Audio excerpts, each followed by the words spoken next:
Bonjour à tous, bienvenue sur ma capsule Mercredi Inspiration, la deuxième pour le groupe Dream Create Inspire que j'ai créé sur Facebook. En fait, rapidement, le groupe Dream Create Inspire, c'est une communauté de gens qui rêvent, qui créent et qui inspirent. Donc, à chaque mercredi, je fais une vidéo Mercredi Inspiration pour parler de différents sujets qui m'inspirent. Dans le fond, des sujets que je trouve intéressants. Et cette semaine, mon sujet, en fait, c'est la charge mentale.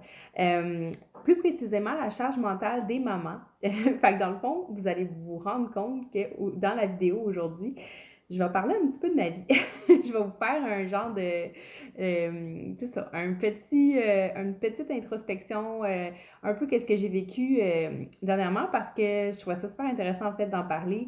Je vais pas vous donner trop de détails, mais j'ai été malade tout récemment. Euh, Pourquoi je vous parle de ça, c'est comme un peu ma mise en situation.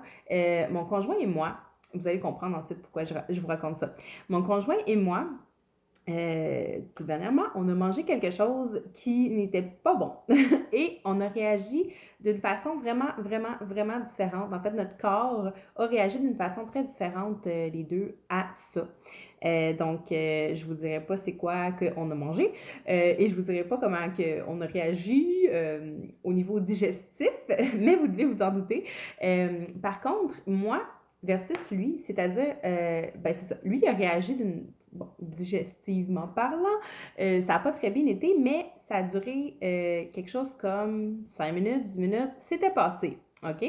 Dans mon cas, ça a duré beaucoup plus longtemps. Et il y a des petits symptômes qui se sont ajoutés à ma réaction digestive désagréable au truc qu'on a mangé. C'est-à-dire que j'ai fait de la température. J'ai mon corps, je ne sais pas comment l'expliquer, j'avais comme des symptômes un peu comme grippaux, c'est-à-dire j'avais mal partout, j'avais de la difficulté à me lever, j'étais, tu sais, fatigue généralisée, là, faiblesse généralisée, c'était quelque chose. Donc, mon corps a vraiment réagi fortement à ça et ça a duré quasiment une journée complète euh, pour quelque chose qui, pour mon conjoint, a duré quelque chose comme, c'est ça, 5-10 minutes. Donc, pourquoi je vous raconte ça? Sans embarquer trop dans les détails, c'est que j'ai l'impression que mon corps a réagi fortement parce que j'étais déjà fatiguée d'une certaine façon et j'avais, c'est ça, un peu comme le système immunitaire affaibli probablement. Et j'ai jamais été aussi malade que depuis que je suis devenue mère, depuis que j'ai, en fait, ma grossesse de Emma. Avant, j'étais jamais malade ou presque. Des fois, j'avais des petits rhumes, des petites allergies, je pense plus.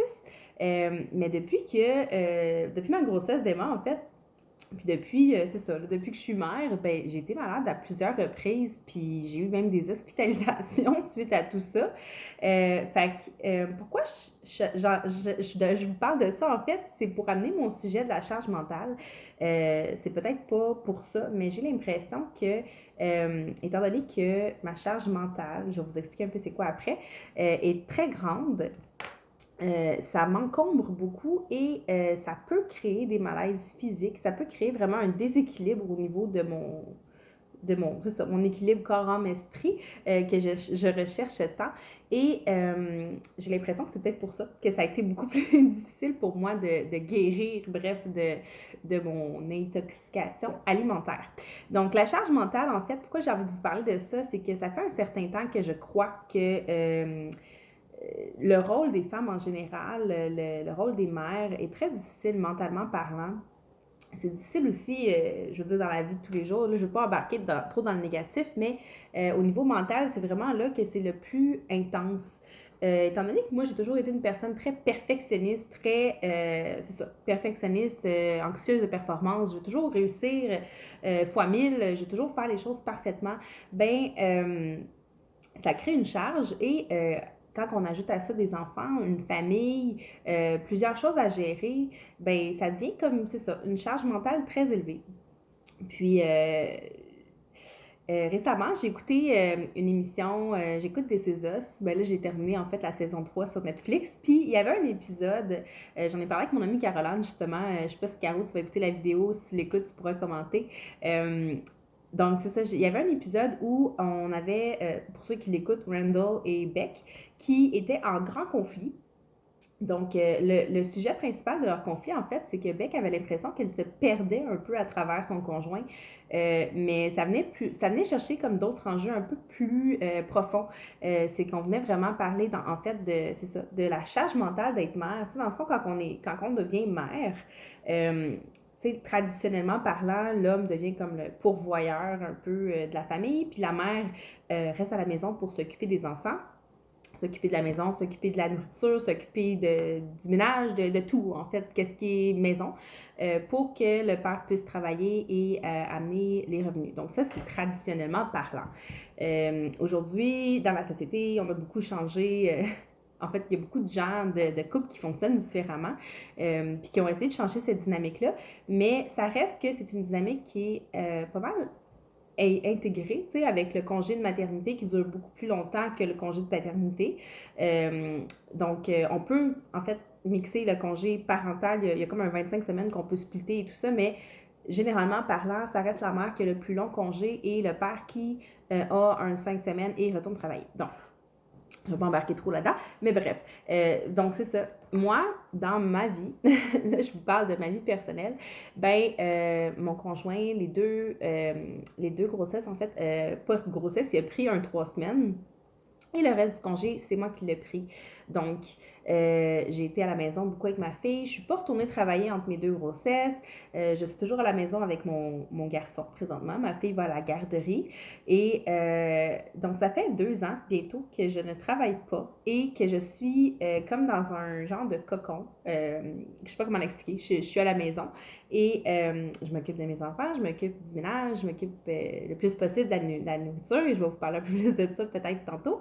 Euh, mais c'est ça. Donc, ma vie est un peu beaucoup différente de celle du reste de la société. Et comment je pourrais dire, ce qui se passe dans ma tête, c'est vraiment ça tourne vraiment tout autour de la famille, du bon fonctionnement des choses. Et ça vient me stresser quand même beaucoup. Ça vient faire une grosse charge. Et donc, c'est ça. Là, je me suis éparpillée un petit peu. Là. Vous comprendrez que quand je fais mes vidéos, je les fais one time, puis j'ai pas préparé rien, des points et tout ça. Là. Je fais vraiment ma vidéo comme sur le moment avec l'inspiration du moment. Fait que ça se peut que des fois, ça aille un peu d'un bord puis de l'autre, mais bref. Donc, je parlais de l'épisode, en fait, parce que c'est ça, Beck, dans le fond, expliquait à Randall, je vous reviens avec le This Is Us, elle expliquait à Randall que elle s'est sentie, à travers les années, se perdre un peu à travers lui parce que, bon, lui devenait le pourvoyeur, si on veut, lui travaillait, lui réalisait ses rêves d'une certaine façon. Et elle, dans le fond, oui, elle travaillait, mais elle était surtout là pour venir pallier au niveau de la famille. Quand il y avait quelque chose, des besoins au niveau de la famille, ben, c'est elle qui venait remplir ces besoins-là. Et elle a oublié un peu ses rêves. Elle s'est perdue un peu à travers tout ça. Puis là, ben, ça venait comme créer des conflits dans leur couple et tout. Là, je vous parle pas de mon couple, je vous parle pas de conflit, mais c'était juste pour comme venir parler de ça. Puis moi, quand ça m'a fait réfléchir, ça m'a fait réaliser que en tant que mère, on vit un peu tous ça. Puis, je suis pas là pour me plaindre, je suis pas là pour dire que c'est désagréable. En fait, c'est des choix aussi. C'est une question de choix de couple, puis c'est une question de choix personnel. J'ai pas l'impression que je vis pas mes rêves, mais j'ai l'impression par contre que c'est ça, au niveau de mon mental, ben, je suis très chargée. Puis je pense que c'est un peu pour ça aussi que dernièrement, j'ai beaucoup été dans le rangement, dans le ménage, tu sais, j'ai fait des vidéos précédemment sur ma chaîne YouTube sur la méthode Code-Marie, la méthode de rangement. J'ai toujours pas fini mon ménage intérieur là, de maison et tout ça. Mais j'ai l'impression que c'est pour ça que je suis là-dedans. C'est que j'ai besoin de faire du ménage dans ma tête. J'ai besoin de comme sortir, tout m'enlever le poids de mes épaules. C'est pour ça que je veux aller vers du zéro déchet, vers du minimalisme. J'ai comme l'impression qu'on est trop chargé, point, en tant que société en général, mais en plus c'est ça, quand on devient mère. Puis, donc, je suis vraiment beaucoup dans ça. Puis, mon chum aussi m'a demandé la fin de semaine passée qu'est-ce que je voulais comme cadeau de Noël. Puis, tu sais, à part une bague de fiançailles, ça, j'aimerais bien ça. J'aimerais ça qu'on se fiance, puis j'aimerais ça qu'on se marie un jour. Mais sinon, tu sais, j'ai réfléchissais, puis j'étais comme, j'ai tellement rien à demander. Genre, j'ai pas besoin de cadeaux. Puis ça, je dirais la même chose à mes parents, à mes amis, bref, à tout le monde en général. J'ai pas comme de besoin en termes de biens. Euh, matériel, mais j'ai besoin d'amour, puis j'ai besoin de qu'on m'enlève le poids que j'ai. J'ai besoin qu'on m'aide. J'ai besoin comme là, je vais vous parler de nutrition aussi. J'ai besoin de m'organiser, de planifier un peu plus ma nutrition, mes aliments. Puis là, je fais comme suite un peu à ma vidéo de la semaine passée. Tu sais, dans le fond, c'est ça. J'ai besoin de m'enlever la charge dans ma tête. Puis j'ai besoin comme juste qu'on m'aide un peu. Puis on passe des moments de qualité. Fait que c'est un peu ça. Puis là, je voulais parler de nutrition parce que la semaine passée, j'ai parlé de véganisme, j'ai parlé de zéro déchet. Puis j'ai poussé un peu plus ma réflexion cette semaine par rapport à ça. Donc, par rapport à la nutrition, à l'alimentation, c'est ça. J'ai réalisé que je voulais pas nécessairement devenir végane parce que c'est une contrainte assez grosse que je me mets. Mais je pense que j'irais plus vers du flexitarisme. Ouais, c'est ça, flexitarien. Donc, des choix plus judicieux, plus réfléchis. Par rapport à la nutrition, donc dans le fond, choisir une viande qui a été, tu sais, que les animaux n'ont pas été comme, c'est ça, je sais pas comment l'expliquer, là, ils ont pas, ça n'a pas été cruel, ça n'a pas été, bref, un peu plus en liberté, etc. Donc les œufs de poule en liberté, des choses comme ça. Donc j'irais plus vers ça, mais donc c'est ça, par rapport à ce que je voulais parler pour la nutrition, c'est que j'ai réalisé que mon premier besoin, en fait, c'est de temps, puis c'est de l'organisation. Parce que ça, j'ai parlé avec mon amie Catherine en fin de semaine. Puis, j'ai réalisé que mon gros problème présentement, c'est que j'ai l'impression que je manque de temps. Je manque d'organisation. Puis, au niveau de l'alimentation, c'est pas juste moi qui en écope, c'est mon conjoint aussi, c'est les enfants, c'est mon bébé qui boit mon lait, c'est Emma qui a pas toujours des repas comme, tu sais, pas consistant, mais complet, correct, bref. Donc, c'est ça, je manque beaucoup d'organisation, je manque de temps. J'ai pas le temps de cuisiner plus que comme 20 à 30 minutes d'affilée par jour. Puis ça vient comme créer vraiment des problèmes parce que, bon, mon chum a pas... Moi, je cuisine pas beaucoup parce que j'ai pas des recettes déjà préétablies. L'épicerie n'est pas toujours faite. Quand j'arrive pour cuisiner, je suis comme, je sais pas par où commencer, je sais pas quoi faire. J'ai pas, c'est ça, des recettes rapides préétablies. J'ai pas un long laps de temps où le petit va dormir ou s'occuper lui-même parce qu'il est très jeune ou il va pas pleurer, etc. Fait il y a toujours quelque chose qui fait que j'ai pas le temps de cuisiner, puis vraiment c'est ça, d'avoir comme un menu santé, un menu à chaque semaine et tout. Puis là, je parlais de ça avec Catherine parce que Catherine, elle disait, c'est vraiment au niveau des contraintes. Chaque personne a leurs besoins et ont des contraintes. Donc, il y en a qui se mettent des contraintes, exemple, en termes de, je sais pas, moi, je veux manger seulement des fruits et des légumes de saison du Québec. Je veux manger seulement justement par rapport à la viande, par rapport tu sais, à être éco-responsable. Je veux être zéro déchet. Je veux ci, je veux ça. Je veux un grand menu à tous les jours. Je veux, tu sais, que ce soit planifié, etc. Puis il y en a qui ont des contraintes de temps, comme moi. Il y en a qui c'est des contraintes d'argent. Il y en a que c'est... Bref, fait qu'on a tellement de contraintes. Puis c'est ça. J'ai réalisé dans le fond que moi, ma plus grosse contrainte, c'était le temps puis le manque d'organisation. Fait que je passe à l'appel à l'aide, en fait, à vous. C'est-à-dire, je recherche des recettes qui se font rapidement. Et que c'est ça, c'est facile à faire. Ça peut être, exemple, un riz tout ski, ces choses-là. Ça, je pense que je vais plus m'aligner vers ça cette semaine, là, des trucs tout ski, là, donc riz tout ski, pâtes tout ski, etc. Tout ce qui reste. Fait que je vais essayer de cuisiner un petit peu plus. Mais c'est vraiment ça, pour pousser ma réflexion par rapport à la semaine passée. J'aurais peut-être pas nécessairement vers du véganisme, mais je m'alignerais plus pour commencer là, en devenant flexitarienne. Euh, puis après ça, peut-être que je vais me rajouter la contrainte de devenir végane. Mais c'est ça, par rapport à l'alimentation. Fait que là, je vois que ça fait déjà 15 minutes que je parle, puis je me suis rendu compte que j'ai vraiment, comme je me suis éparpillée un peu partout. Mais les sujets principaux dont je voulais parler, c'était la charge mentale puis la nutrition. Fait que si jamais ça vous tente de commenter là-dessus, puis qu'on développe un peu plus, qu'on pousse notre discussion, notre réflexion par rapport à tout ça ensemble. Ça pourrait être ça, dans le fond, mon mercredi inspiration. L'inspiration de la semaine, ça serait de ces sujets-là. Peut-être trouver, dans le fond, des solutions à ce problème-là. Par rapport à l'alimentation, le manque de temps, ben, trouver des recettes qui sont rapides. Comment vous organisez pour la semaine? Est-ce que vous vous donnez une journée popote? Exemple, le dimanche, c'est la journée popote, fait qu'on cuisine pour toute la semaine, on se fait des restants. Est-ce que c'est plus quelque chose au quotidien? À tous les jours, vous en faites un petit peu, mais vous avez planifié une journée d'avance. C'est comment vous vous organisez en fait par rapport à l'alimentation, vraiment pour avoir des menus équilibrés, avoir suffisamment, parce que moi, là, j'allaite, OK, puis je mange, j'ai pas de faim, j'ai tout le temps faim. Puis là, ben, ce que ça fait, c'est que, exemple, le matin, je me fais un super bon déjeuner, mais après ça, durant la journée, étant donné que j'ai pas planifié des repas et tout ça, ben, je mange un peu n'importe quoi, je mange un peu ce qui me tombe sous la main rapidement, puis c'est pas toujours bon pour la santé. Beaucoup de take-out, ces choses-là. Fait que ça, c'est mes besoins à moi, mais tu sais, je pense que je suis pas la seule dans cette situation-là qui a besoin de manger peut-être plus souvent, mais des plus petites portions. Ben, qu'est-ce que vous faites? C'est quoi vos collations santé? C'est quoi? Bon, fait que ça serait la première chose. Bref, je sais que je m'éparpille beaucoup, mais le premier sujet, donc j'aimerais qu'on discute, c'est vraiment ça, la nutrition. Puis la charge mentale, ben comment vous prenez soin de vous-même? Au quotidien, c'est quoi les petites choses qui vous font du bien, qui vous permettent d'évacuer le stress, la pression sur vos épaules. Peut-être me mettre, c'est ça, des photos, des petits textes de qu'est-ce qui vous font du bien.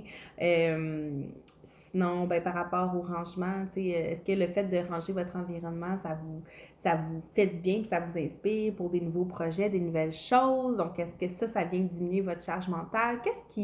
C'est quoi vos solutions? Fait que je pense que ça pourrait être des bonnes pistes de réflexion pour qu'on puisse discuter. Puis finalement, petit moment pour parler de création, parce que à chaque vidéo, je pense que je vais faire ça. Je vais parler un petit peu de quelqu'un que je connais qui est créatif. La semaine passée, j'avais parlé beaucoup de Christelle par rapport à ses bijoux. Donc, toujours dans la même lignée, je vais parler de bijoux. Je sais pas si vous avez remarqué, quand je parlais avec mes mains, je gesticule, ben, j'ai un beau bracelet. Fait que je vais vous parler d'une autre créatrice que j'ai rencontrée grâce à Arbonne. C'est une conseillère indépendante. Et elle a aussi sa propre compagnie de création de bijoux qui s'appelle Création Mandala maintenant. Donc, c'est Mylène Bérubé, une femme, je la connais pas personnellement, j'ai jamais parlé, mais elle est vraiment très bonne au niveau créatif. Elle fait des super beaux bijoux. Puis le bracelet, ben, je vais vous le montrer de plus près. J'avais commandé des bijoux de cette dame-là au Black Friday parce qu'il y avait des super beaux rabais et tout ça. J'avais commandé dans le but d'en donner en cadeau de Noël, puis finalement, j'ai comme le goût de toutes les garder pour moi. Mais bref, j'en ai pas commandé des tonnes, là. J'ai commandé 4 bijoux. Je vais mettre les autres en photo. Mais c'est ça, j'ai goût de toutes les garder pour moi parce que je les trouve trop parfaits. Fait que ce bracelet-là, il est probablement fait de pierres semi-précieuses. Il faudrait que j'aille revérifier. Mais c'est écrit Be the Change. Fait que je le trouvais vraiment cute. Puis les autres, ben c'est ça, je vais les mettre en photo, mais j'ai fait faire sur mesure des bijoux avec une breloque Inspire, pour aller un petit peu avec ma thématique du groupe. Puis il y en a un, c'est un ensemble, dans le fond, c'est un collier et un bracelet.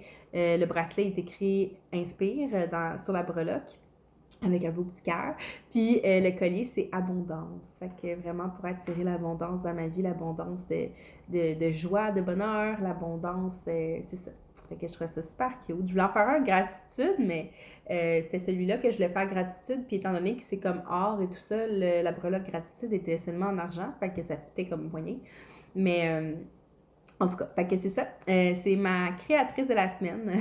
Fait que je vais partager sa page aussi quand je vais mettre la photo là, de ses bijoux. Je vais partager la page de Mylène Bérubé, sa page personnelle pour ses bijoux. Fait que c'est ça. À chaque semaine, je vais parler d'une personne qui est créative. Fait que si vous voulez que je parle de vous, là, ben envoyez-moi ou des photos ou montrez-moi un peu qu'est-ce que vous faites de créatif. Puis je vais le partager. Ça va me faire super plaisir.